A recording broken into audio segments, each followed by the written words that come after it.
On a vu qu'il était difficile de maîtriser les pensées, mais finalement, qu'est-ce que l'être humain est capable de maîtriser?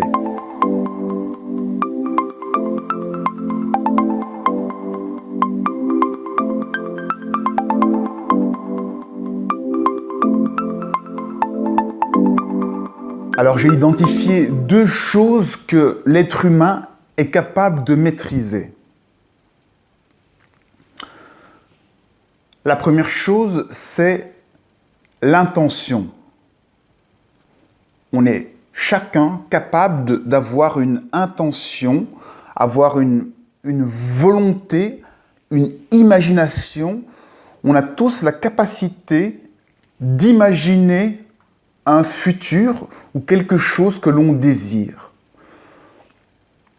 On a donc cette capacité d'intention. On est tous capables d'intention. Ça, c'est la première chose. L'intention, c'est le rôle émetteur. On est capable d'émettre une intention. Alors, avec cette intention, va de pair l'action. Lorsqu'on a une intention, une volonté, eh bien, on est capable de maîtriser les mouvements, l'action de ce qu'on fait. Alors, l'action, elle est limitée au mouvement physique. On n'est pas capable de maîtriser le corps physique. Le corps physique, c'est-à-dire les battements du cœur, la circulation sanguine. On est juste capable de faire les mouvements qui permettent l'action. Donc, on a l'intention avec l'action. Et ensuite, le deuxième point, c'est qu'on est capable de maîtriser notre attention. L'attention, c'est quoi? C'est la focalisation. On est capable de se focaliser. Il faut entendre dans focaliser le mot focal comme un appareil photo. Donc, on est capable de zoomer sur ce que l'on perçoit, sur les sens que l'on perçoit. Ça, c'est notre rôle récepteur. On réceptionne des informations avec nos 5 sens.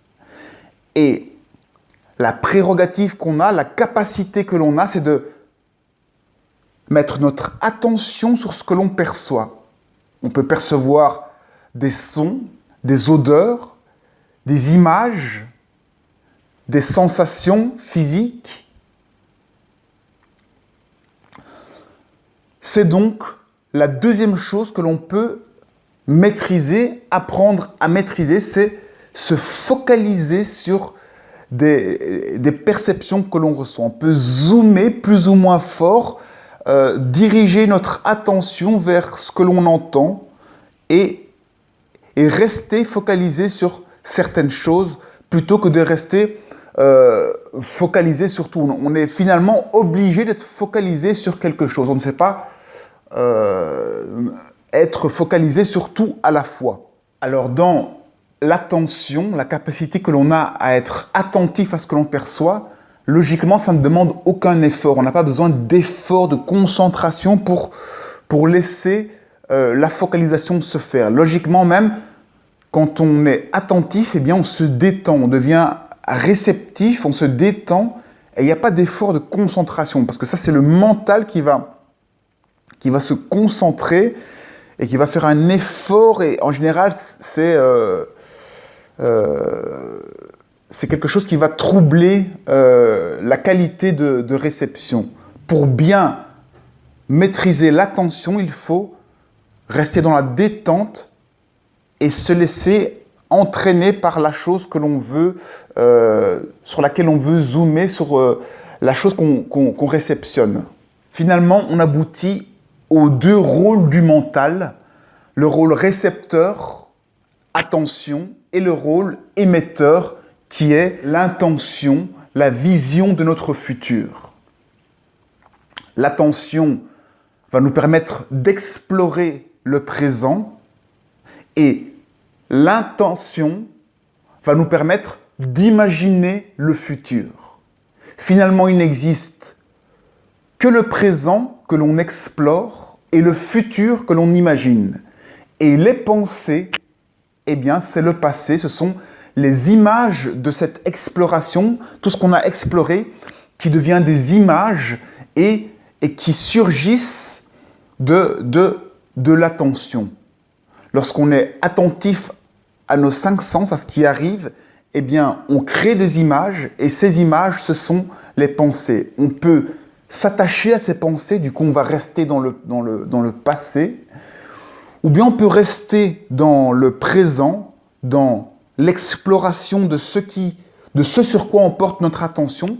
Et quand on reste dans cette attention au présent qui jaillit, à la réception de nos 5 sens, eh bien, on est dans l'instant présent et on réceptionne alors l'information du présent.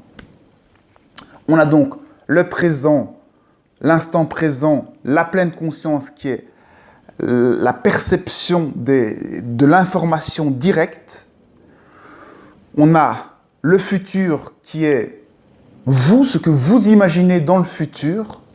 Et le passé, c'est l'attachement à ces photos que vous avez faites, à cette focalisation. Donc on a focalisé avec l'attention sur certaines choses. Et puis certaines fois, on prend des photos et ces photos, ça devient toute une bibliothèque de photos. Ça, c'est le passé. Il faut s'imaginer que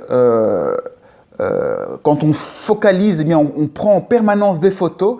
Et dès qu'on n'est plus dans le présent, dès qu'on s'attarde sur les photos qui ont déjà été faites, eh bien là, on part dans les pensées et on se perd, entre guillemets, dans les pensées. Et on n'est pas obligé de se perdre dans les pensées. On peut très bien revenir au moment où on prend les photos dans le présent.